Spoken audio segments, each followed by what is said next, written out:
Gopichana Vallabha Girivaradhari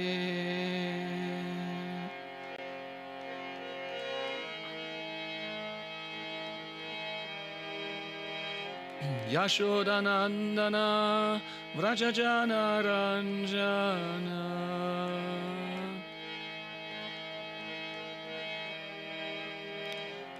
Yashodanandana Vrajajana Ranjana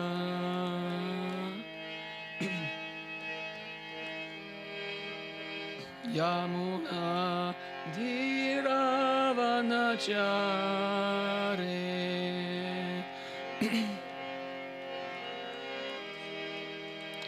Yamuna Dhiravanachare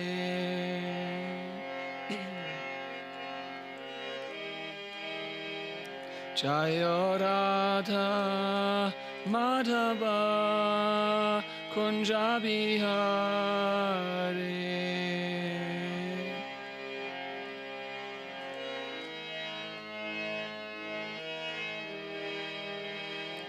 Jaya Radha Madhava Kunjabihare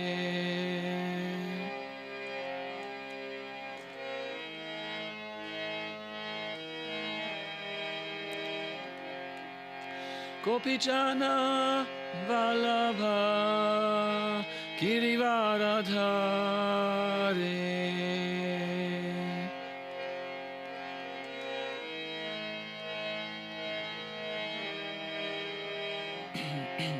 Gopichana Vallabha Girivaradhare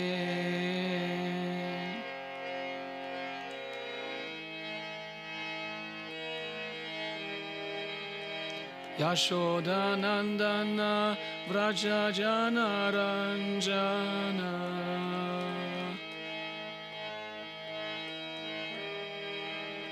Yashodanandana Vrajajana Ranjana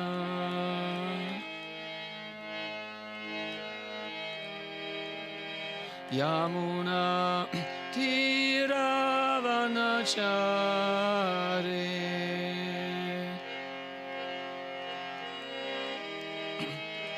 Yamuna Dhiravanachare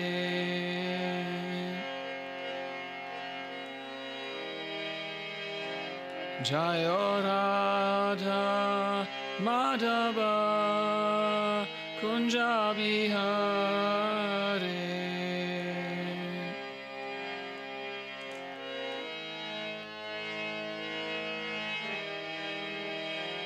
Jaya Radha Madhava Kunjabihare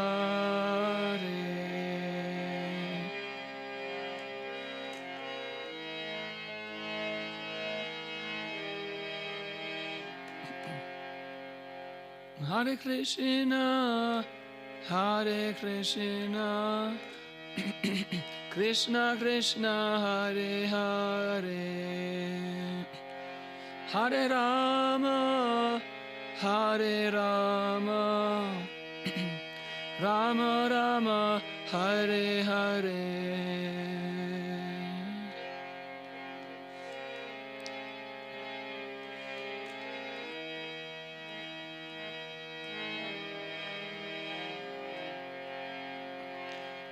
Hare Rama Hare Rama Rama Rama Hare Hare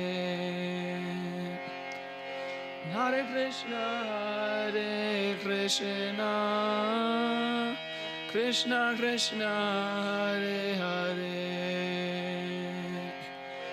Hare Rama Hare Rama Rama Rama Hare Hare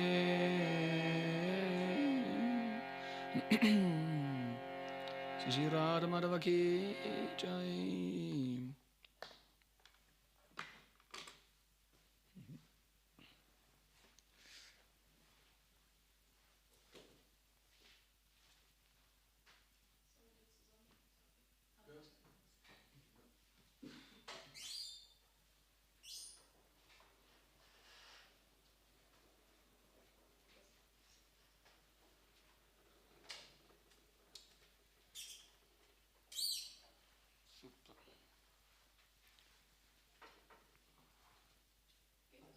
Yep, passt.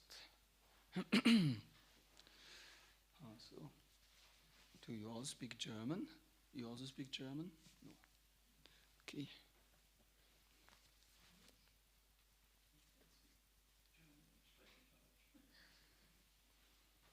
Do you all speak English? Yes. Okay.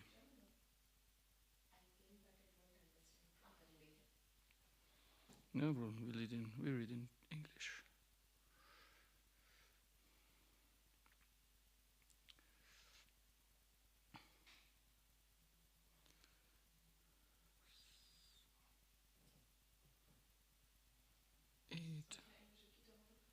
Ich habe schon hier. Om Namo Bhagavate Vasudevaya.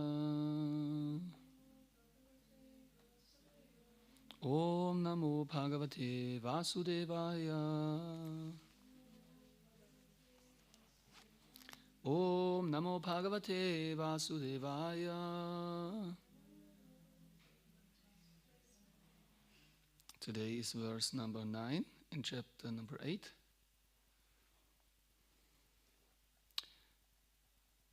Let us hear how the verse sounds like.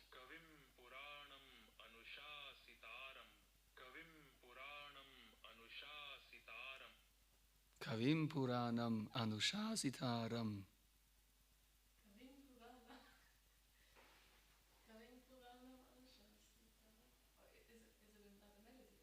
Yeah. Kavim Puranam Anushasitaram. Anor Aniyang Sam Anusmaretya. Sarvasya Dhataramachintya Rupam. Aditya Varnam Tamasa Parastad. Kavim Puranam Anushasitaram. Anoraniyam Samanusmaretyaha. Sarvasya Dhataramachintya Rupam. Aditya Varnam Tamasa Parastad.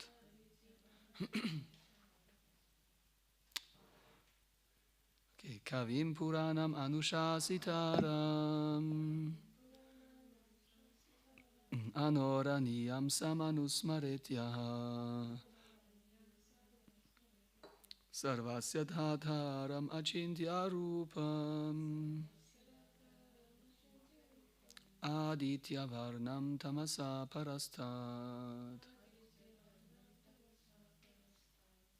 Okay. Super. Möchtest du chanten? Kavim Puranam Anushasitaram. Anoraniyam Sam Anusmaretyaha.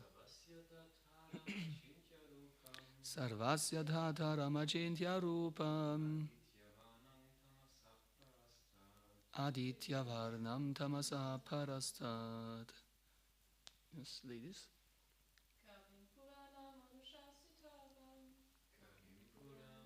Anushasitaram. Anoraniyam Samanusmaretyaha. Sarvasya Dhataramachintya Rupam. Aditya Varnam Tamasa Parastad. You also can? Try.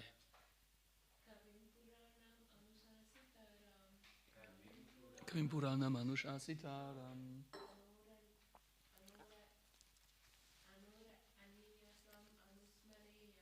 Anoraniyam Sam Anusmaretyaha.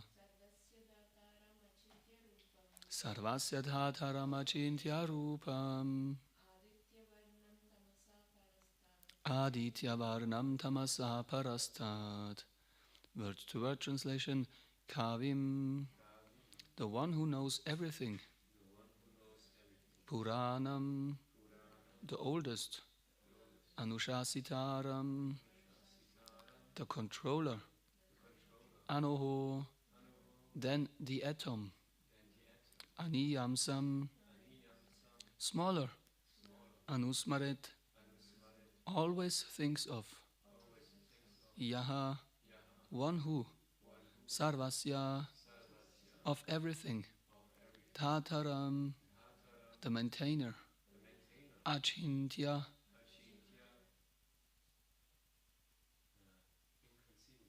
perfect. Inconceivable. Rupam, whose form. Aditya, Varnam, luminous like the sun. Tamasa, to darkness. Parastad, transcendental. Translation and purport by His Divine Grace, A.C. Bhaktivedanta Swami Prabhupada, Srila Prabhupada Ki Jai. One should meditate upon the Supreme Person as the one who knows everything, as he who is the oldest, who is the controller, who is smaller than the smallest, who is the maintainer of everything, who is beyond all material conception, who is inconceivable, and who is always a person. He is luminous like the sun, and he is transcendental beyond this material nature.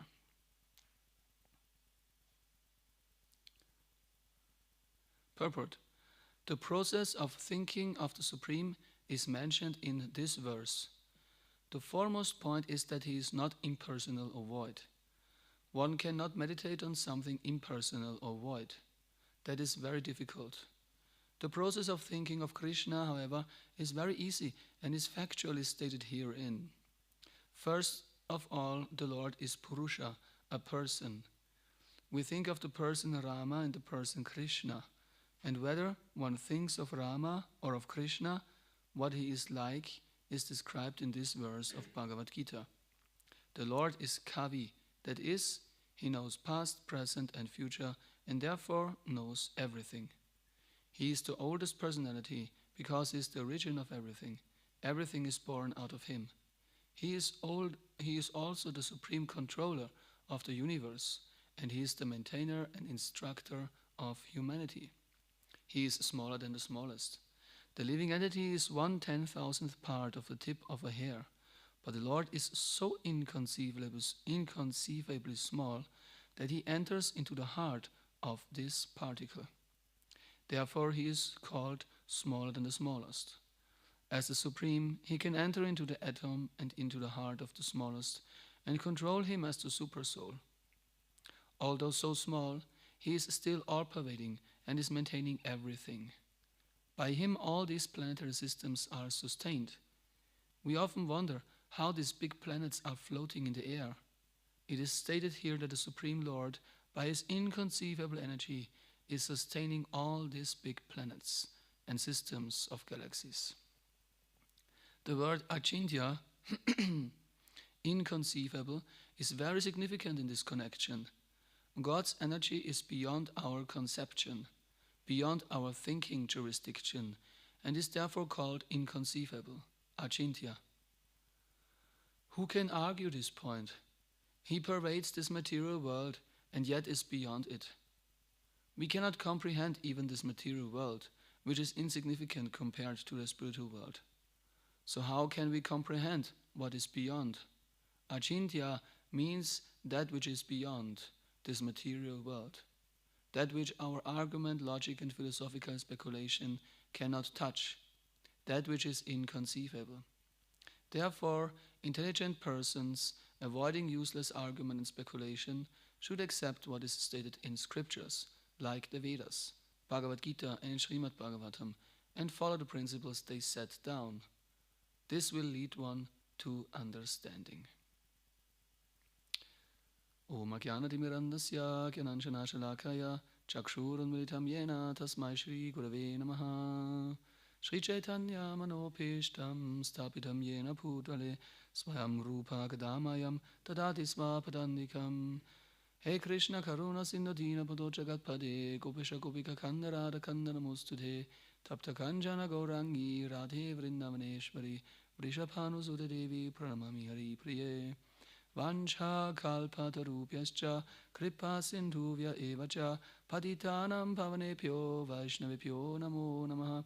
Jaya Shri Krishna Chaitanya Prabhu Nityananda Shri Advaita Gadadhara Shri Vasari Gaura Bhakta Vrinda. Hare Krishna Krishna Krishna Hare Hare Hare Rama Rama Rama Hare Hare. Kavim Puranam Anushasitaram Anoraniyam Samanusmaretyaha Sarvasya Tataram Ajintya Rupam Aditya Varnam Tamasa Parastat. One should meditate upon the Supreme Person as the one who knows everything, as he who is the oldest, who is the controller, who is smaller than the smallest, who is the maintainer of everything, who is beyond all material conception, who is inconceivable, and who is always a person. He is luminous like the sun, and he is transcendental beyond this material nature. So, Hare Krishna. With the blessings of the Vaishnavas, I want to hear a little bit today of description how to meditate on Krishna, which is given here in this verse of the Bhagavad Gita, and which is the most important point of all the characteristics given here of the Lord.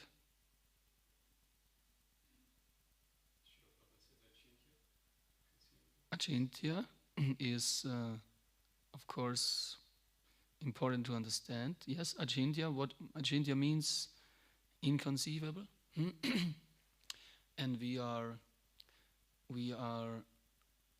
how to say, we hear this fact that the Lord is inconceivable also from other traditions, but it's interesting what we understand under inconceivable and what other traditions understand as inconceivable. Because when we, for example, explain that Krishna is, which is stated here as most important, he is a person, Rupam, he has a form. And therefore, that is most important here, to understand that the Absolute is not void or impersonal, but he is always a person, as is stated here. So that immediately defeats all impersonal interpretations of the Vedas. And impersonal philosophers, they like to do that. They like to interpret the Vedas in such a way that the Absolute is impersonal. But here, by hearing these words, we clearly get the impression, or we get the understanding, that he is always a person. So how can he not have a form? How can he not have a body, so to say? How can he not be able to speak, to dance, to sing, to eat, and so on? Krishna is doing all this, and therefore this is most important.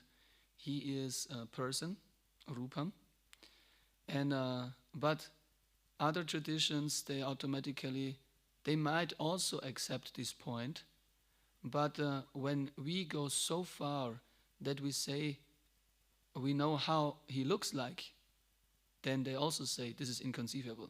You cannot understand this. God is a person, but how he looks like and how he is functioning, how he's speaking, and all this cannot be perceived. This is inconceivable. Therefore, there is no form or no picture or no painting of God as he looks like, which is authentically presenting him.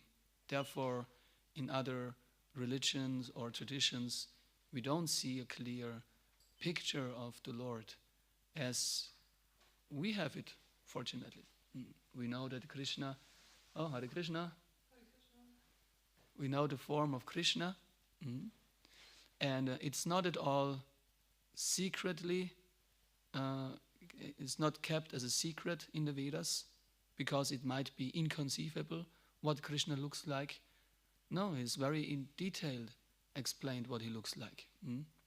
Brahma Samhita says, for example, Venum kvanantam aravinda dalayat aksham barhavatam samasitam, and so on. Venum kvanantam aravinda dalayat aksham barhavatam samasitam buddhasundarangam kandarpa koti kamaniya vishesha shobham govindamari purusham tamaham bhajami. He is playing on his flute, and simply by the sound of his flute, he is attracting the damsels in Vrindavan. All the living entities are attracted by his charming flute playing. So we get this information, for example, that he is a flute player. And it's very interesting. Then in Russian tradition, maybe you ever heard about, sometimes the Russian-speaking devotees, they speak of the Russian Vedas. Maybe you heard that already somehow. Die russischen Veden, you heard that somehow. Sometimes maybe they say Slavic Vedas, something like that. Whatever they mean under it, and whether it's authentical or not, but somehow this concept is there. And in former how to say generations, in the older generations, in the previous generations, there was a picture of God, especially in Russia, and he is shown with the blonde hair, and he is a young boy, and he is playing a flute. And he also has a girlfriend, and his girlfriend's name is Radha.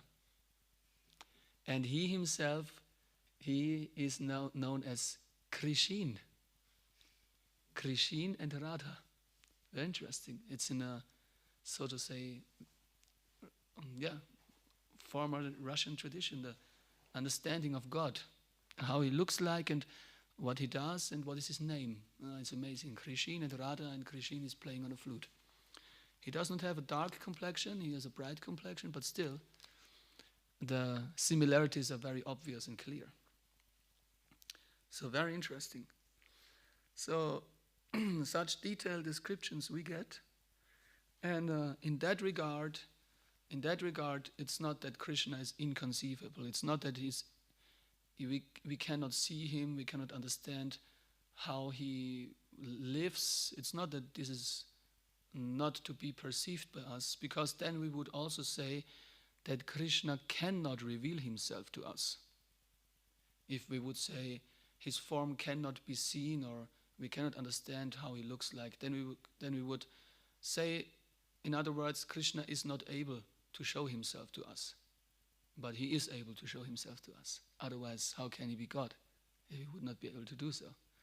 So he can do so, and furthermore, a devotee who lives in bhakti, he knows also that actually Krishna likes that very much, to show himself to his devotee. He is he likes to show off also. Look how beautiful I am. So nice, I'm playing the flute.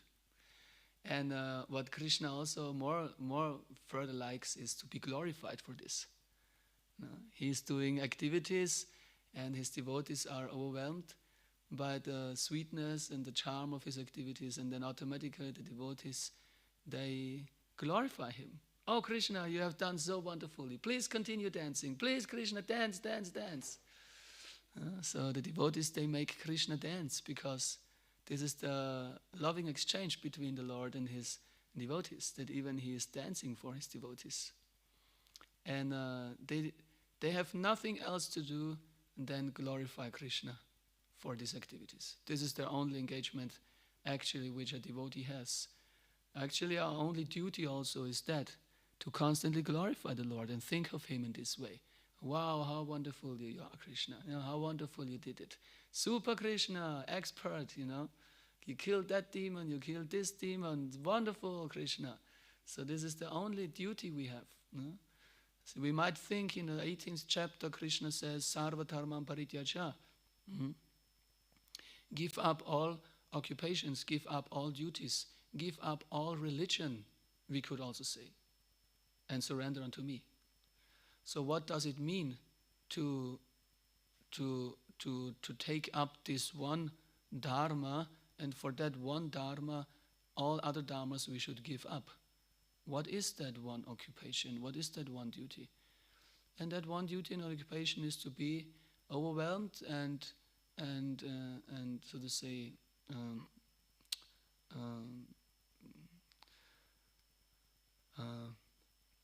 completely absorbed in the sweetness and wonderful activities and qualities of Krishna, and just constantly being engaged in glorifying him and glorifying him for that, and thinking of him in that way. How wonderful Krishna is. So, and in that way, we understand that Krishna is inconceivable, because we cannot understand the greatness of his qualities.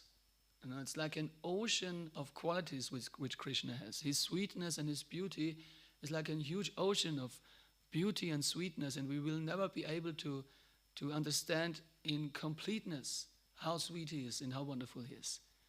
So therefore we have unlimited opportunity to glorify him and speak of him nicely and think of him in an astonishing way, completely being absorbed and attracted by him. There is no limit.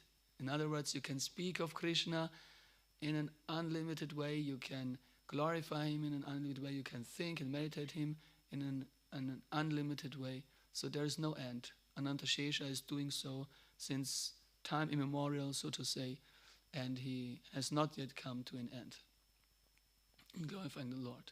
In this way we understand inconceivable. So that is like the similarity with other traditions that say God is inconceivable, but we understand something a little bit different to it. Krishna wants to show himself to his devotee. Krishna wants to reveal himself. Krishna wants to be perceived by his devotees with all their purified senses, that the devotees, they see him, they hear him, they smell him. The Kumaras, they were smelling the scent of the tulasi leaves offered to the lotus feet of the Lord. And just by smelling this scent, they became personalists. They were impersonalists. By smelling the scent of the offered flowers or tulasi leaves to the Lord's lotus feet, they became personalists. And so on. And so all the senses should be engaged in that way with Krishna. That is the wonderful quality of Krishna. Who else can do that? To kind of make us completely absorbed in him with all our senses, and there is no limitation. We just desire to taste the nectar of Krishna more and more, and we want to hear more of him, we want to speak more of him, we want to taste him more and more. We understand in the material world there is a limit. We cannot eat unlimitedly prasadam, but if it would be possible, we would do so. We would like to eat as much as we can, but unfortunately there are limits. But we have great hope, because in the spiritual world there are no such limits. In the spiritual world there is unlimited amount of prasadam ready waiting for us, and we can eat as much as we want, as long as we want. That is the spiritual world. And glorify Krishna for him. Even we can taste him in that regard. And therefore he is a person. Definitely he is a person. And what he does as a person also is to enter into the heart even of us, who we are tiny, tiny, tiny, tiny part and parcels of the Lord. So tiny that it's at the 10,000th part of the tip of a hair. So that means Krishna can become smaller than the smallest. And what does he do so when he enters into the heart of these tiny, tiny, tiny part and parcels? That we also get informed in the Bhagavad Gita. We call it, for those who are trained or are experienced with the service of book distribution. Now we had just a book distribution seminar in Golokadam. Just Benuya, she could not get enough from hearing about it. She just came all the way from Golokadam here, continue hearing of book distribution. So let us do so. Let us continue hearing a little bit of book distribution. So we understand on a book distribution there is the Krishna factor. Whether you can distribute a book or you cannot distribute a book, there are many factors. Are you nicely dressed, devotee dress, beautiful sari, dhoti, nicely, tilak, beautiful, or at least nice karmi dress. And do you speak nicely? Have you read the books nicely? Can you explain to the people what is in the books? Are you confident of what you are doing? Or are you like this, Like today we talked at the prasadam, one devotee asked, what does it mean? Trinata pisunichena, tarora pisahishnuna, amanada manadena kirtaniya sadaharihi. One should constantly be humble, lower than the grass in the street, and more tolerant than a tree. And what does it mean practically? Does it mean we constantly have to walk around like this? We understand for sure not, because a devotee, he is self-confident. He is also proud. He is proud of the instruction his Guru Maharaj gave to him. So when we see pictures of Prabhupada, how is Prabhupada walking? Does Prabhupada walk like this all the time? No. If you look at Prabhupada, how he's walking when he goes somewhere, he's always walking like this. You have seen, huh? You watch his videos, his Prabhupada is like this. Also on the pictures. It's like this. And as we heard recently when he was in Switzerland, and the head of the government, I don't know how to say in English, they met Prabhupada. Somehow it was arranged that Prabhupada could meet him. And then this high politician came in the room, and then the devotees would tell Prabhupada, Prabhupada, stand up now, he's coming now, he's here. And Prabhupada would just sit. And they would say, Prabhupada, he is here now, get up. Like this. And Prabhupada would say, standing up for whom? For whom standing up? So Prabhupada was not like this, another position, but he is presenting Krishna, So there is in some honor that a devotee has, and in German we say ein Würde. So there is a devotee has this quality also. And so therefore also in Sankirtan we have to not be like this all the time, but also show to the people that we know what we are doing and we are confident of it. This is Krishna what we are presenting. So even if you show all these qualities, these important factors on the street when you distribute books, still there is one factor which is even more powerful than all these factors, and this is the Krishna factor. If Krishna, as the super soul says, not take the book, then you may do everything perfect, but if Krishna says no, then the person will not take the book. This is what the super soul is doing.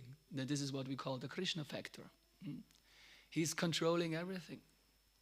And we cannot control Krishna in that regard. So we are completely depending on him. Another thing which the super soul also does is to remember us and remind us. Do you remember in your past lives what you wanted to do? Now you have changed your body, you cannot remember. Bahuni me vatitani chanmani tavacharjuna, tanya ham manasarvani, natvam veda. Bahuni me vatitani chanmani tavacharjuna, tanya ham manasarvani, natvam veda parantapa. Many births, I and you, we had in the past already, but I can remember them, you cannot, Krishna says. So therefore you have forgotten what you wanted to do in your past life. And now as the super soul, in your heart, Krishna reminds you. You remember what you wanted to do in your past life? Now, in this life, with a new body, continue this. And then you start continuing doing your activities. I wanted to become a rock star. I wanted to become a politician. I wanted to become a model, Oh yeah, so the super soul is reminding us even of our material activities which we want to do. And because we have changed the body, we have forgotten, and Krishna reminds us. So even in that not Krishna conscious related activities, we are depending on Krishna. So therefore the Krishna factor is most powerful. And as such, as Super Soul, he directs everything. And in order to understand this more, we can have a look at Srimad-Bhagavatam, 2nd canto, 2nd chapter, verse number 35, 222-35. Srila Prabhupada there explains amazingly how the Super Soul is kind of operating or working with us. And it's amazing, not only that it's Krishna who tells a person not to take the book. That's also Krishna. But also it's Krishna who stands behind all kinds of intelligence. Even those materialists, those atheists who prove, or so to say, prove that God does not exist, and all their arguments and everything that they claim to have proven this intelligence, so to say, also this is given by Krishna. So Krishna stands behind the intelligence. So, but he does not want to use this intelligence in that way. Krishna wants to give us intelligence in that way that we come to understand that actually we are his servants and we can go back home, back to Godhead. Krishna is using the intelligence as a tool, as an instrument.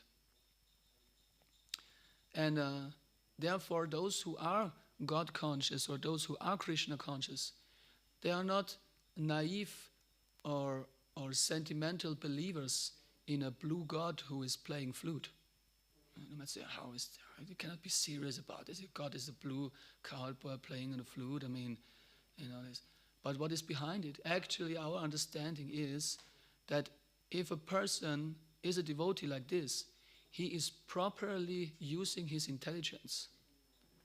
It's not based on naivety or sentimentalism.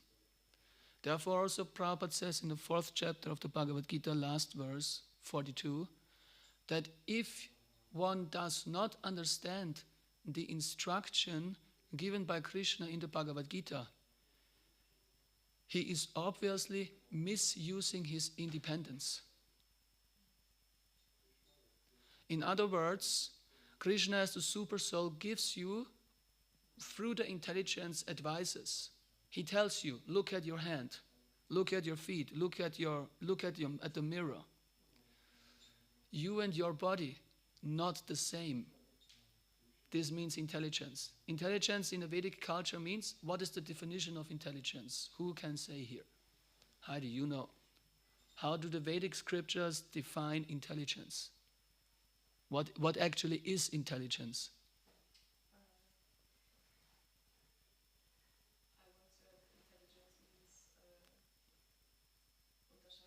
Yes, discrimination.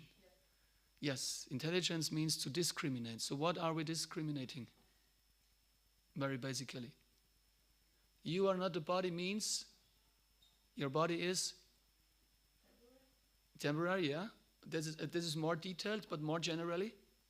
What all is temporary?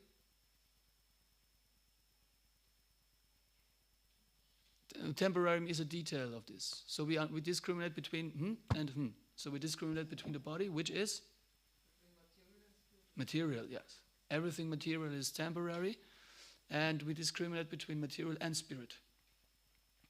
So therefore Krishna starts, the Super Soul starts with the intelligence in us by telling you, you are not your body. Your body and you, two different things. So then the Super Soul continues and gives us the intelligence. Look, that which you see with your eyes, that which you smell with your nose, that which you taste with your tongue, first of all, that which you perceive with your senses is also matter, and it's not your product. It is offered to you or given to you by a combination of material energy. So therefore, you are also not independent in enjoying the senses. And also your senses themselves, they are a combination of material energy, and you have not produced them. So in other words, you are not independent in smelling, seeing, hearing, and so on. We know many people, they have ear problem, they need Yeah, they need whatever they need in order to hear correctly, especially old persons. We know that there are people who come blind to this world, who are born blindly. So it's not common, or it's not that it's normal that we can use all our senses perfectly. So in that regard, we are not independent. So that's the second step. We are not this body, and in using our body, we are not independent. So this is just a proper use of intelligence. That's what the world is like. And then the third step also is that in using matter, intelligence is needed. And what does intelligence mean? Intelligence means a higher authority. There is a person behind intelligence, like a father and a son. The father tells the son, don't do this, don't do that. Don't touch the fire, don't jump into the cold lake, don't do this. So the father is giving the son a guidance as the intelligence is doing, in our case. So in other words, behind this intelligence there stands an authority which we are depending on. And this authority, or that person, is the super self. The Supreme Personality of Godhead is Paramatma. And he uses the intelligence as a tool, as an instrument to guide us through life correctly. Now the point is we have the choice. We can say, okay, my intelligence says I'm not a body. Yes, makes sense. I am not independent in seeing and smelling and all these things. I'm not independent in using my eyes correctly. I'm dependent. Yes, that makes sense. But now we have the choice. We can say, but I want to live in this illusion as if I was the body. I want to live as if I was the body. I want to live in this Maya, in this illusion. I understand that I'm not the body, but still I'm going to I make my hairstyle every week, every month. I buy the most expensive clothes and I work hard so that I can just live in this illusion that I am this body. That choice we have. And that is the description of misuse of independence. Krishna is giving you intelligence, but you misuse it. In other words, you foolishly insist on material life. Krishna says, don't do this, don't do that. But you are foolishly insisting, but still I want to do it. And therefore, Prabhupada also says to the question, why did we come here away from Krishna? What did he say? He says, you forced Krishna to allow you to come here. You forced him. Krishna says, don't go there. Don't go there. It's not good. But yes, I understand it's not good, but still I want to do it. So you force him. In other words, you are foolishly insisting on the material concept of life. And that also means, on the other hand, if a person is Krishna conscious, chants Hare Krishna, eats Krishna prasadam, thinks of Krishna, talks about Krishna, accepts Krishna, the beautiful bluish cowherd boar, as the Supreme Personality of Godhead, he's not naive, he's not sentimental, has not blind faith in any God, which someone might have constructed by himself or whatever. No, that person is correctly using his intelligence. That is the conclusion. So therefore, God consciousness or Krishna consciousness is not a material, naive, sentimental thing, but it's much, much, much, much more higher.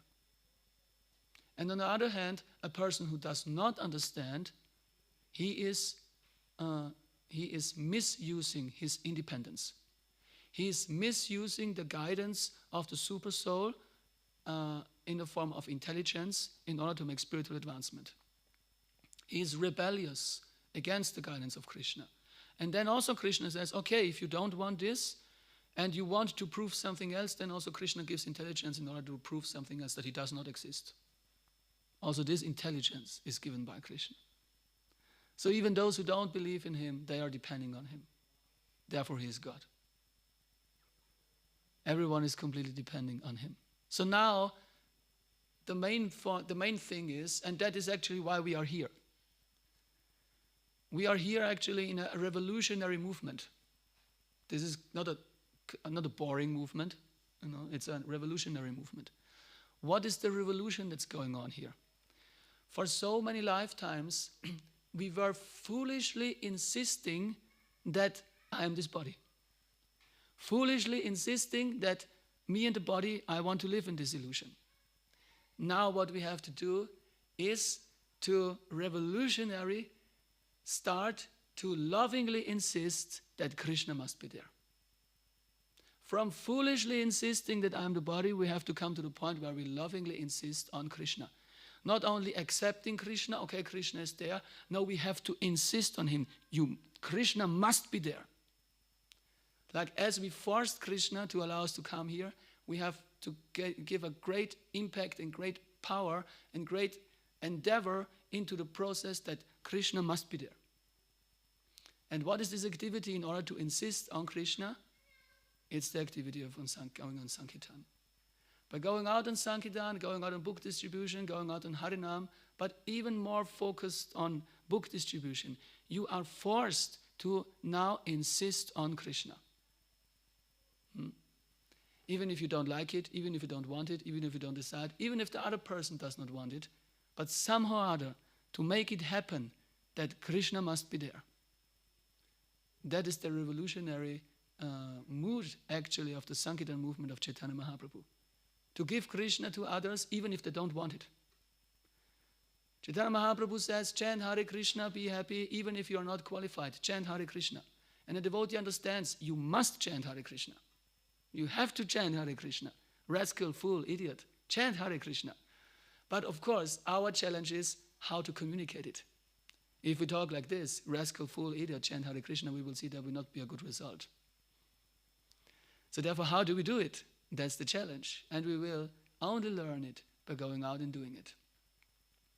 We will especially in a focused way learn it by going on book distribution. How do I manage it to distribute the books to a person who has no time, who has no place at home, who has no money, who does not want to read, who never had a book in his life at home? How do I make him take the book? Still. And we understand that this is the right conclusion. Even if you don't read, you don't have money, you don't have place at home, but you must take the book. The book must be there. Krishna must be there. It doesn't matter, even if you're blind. You have to take the book. This is on a spiritual platform, on a transcendental platform. And we understand that the super soul in our heart gives us the understanding. This is correct. It's correct. There are no material arguments why not to take Krishna. There are no excuses allowed. Krishna must be there. In this way, we are learning to lovingly insist that Krishna must be there. And this is quite revolutionary. For so many lifetimes, foolishly insisting on a material concept of life against the guidance of the Lord. Now we are engaged in the Sankirtan mission and doing just the other way around. We are now insisting on Krishna. And this is actually pretty amazing. This is really amazing. And it's, as we can hear it, it's not always easy. We really have to want it. We have to really learn it until we get the nectar. That which is in the beginning like poison is in the end like nectar. Happiness in goodness. This is at least the principle of Krishna consciousness. It's transcendental, but the description of happiness in goodness is in the beginning like poison, in the end like nectar. So, and that is the real gain. That is why we really go out. It's not because we want to distribute many books. We want to distribute many books. But if Krishna wants us to distribute on one day 2,000 books, he can just do like this. It's no problem. Even if you never went on book distribution and Krishna wants you to distribute 2,000 books a day, he just sends you out and lets you distribute 2,000 books. Therefore, he is Krishna, he's the super soul, he can do everything. So, but he does not do so. Not with everyone. Why does he not do so? There is another thing behind it. What do we have to learn? And actually, this is what we have to learn. I really want Krishna. Really, Krishna, really. It's everything, it's really nearly impossible, suffering like anything, but still, please, Krishna. You know, we are insisting on Krishna with full strength, full power. And that is needed in order to be able to go back home, back to Krishna, even hopefully in one lifetime. We really must have the desire to do so. To show Krishna, he really wants it. How can this desire be awakened? Well, this is the wonderful thing in this Sankirtan movement. Huh? The mood of Sankirtan, going out, making others fortunate by accepting Krishna. And how to do it, that is up to us. Every one of us has to figure it out. How do I do it? How do I speak? How do I talk with people? How to present the book? How do I deal with them in such a way that in the end he will sweetly and nicely agree to take Krishna with him? That is the real success. It may not be the thousands and thousands of books, but that is the real success. And then Krishna will give you the feeling in his reciprocation with you. How did you do that? This prince of darkness, with his black coat and his piercings and his tattoos everywhere, took the Krishna book and gave 10 or 20 years. How is that possible? Even as he looks like, I would not have given to him. Krishna will let you know, I would not have gone with him voluntarily, but you made it. How did you do that? That is the reciprocation with Krishna. That his devotee is doing something wonderful, while Krishna says, I would not have done it. That is the risk which a devotee takes. Krishna says, don't give this knowledge to those who are envious, who are not austere, who are not devoted to me. But a devotee takes the risk. Still we do it. Therefore, a devotee is more merciful than the Lord. And that is the reciprocation with the Lord. We can conquer over the Lord. We can conquer over Krishna in this participating of this Sankirtan movement. Seeing the wonder that others take this nectar and take the mercy of the Lord and take him personally at home. We can perceive this wonder happening in front of our eyes and and start our relationship with Krishna in that way, where he himself becomes subordinate to his devotee. That is what in other traditions, who say that the form of the Lord is inconceivable and so on, is also not to be perceived, that the Lord even becomes subordinate to the devotee. In other words, not that the Lord is only the father, but the Lord can also become your child. That is unthinkable in other traditions. But in Krishna consciousness it's quite thinkable. And in Krishna consciousness it's also understood that this is actually what Krishna likes much more. He challenges us in the Bhagavad Gita and says, among many, many thousands of men who have attained the perfection, hardly one knows me in truth. So what does Krishna tell you when saying this? He tells you, no one so far reached it. Will you do it? Go for it. Try it. That's what I really want. So this is the wonderful opportunity. Krishna is kind of challenging us, inspiring us to go for that supreme, which is rarely achieved, and how to do it. We participate in this Sankirtan movement in a focused way, trying to make other persons take the book, make it work, and this is the way how to go back home, back to Krishna, even in one lifetime, even as Kali Yugeros, and do it in a very sweet way, insist on Krishna, intensely with full strength, praying to Krishna, learn how to do it in such a way that Krishna likes it. Not putting the book into the stomach and make him forcefully take the book. That's not what it means, But how to do it? I don't know how to do it. Please, Krishna, teach me. I don't know how I shall do it so that you will like it. But please show me how to do it. So in this way also Arjuna says, now I am your disciple. Please guide me. So we take the same position and say, Krishna, please guide me. Show me how to do it. And we have faith that this is the way of really becoming Krishna conscious in this Sankirtan movement. Hare Krishna. Thank you very much. A few words from my side. I ask everyone also for your blessings that I can do that myself also and do it more and more.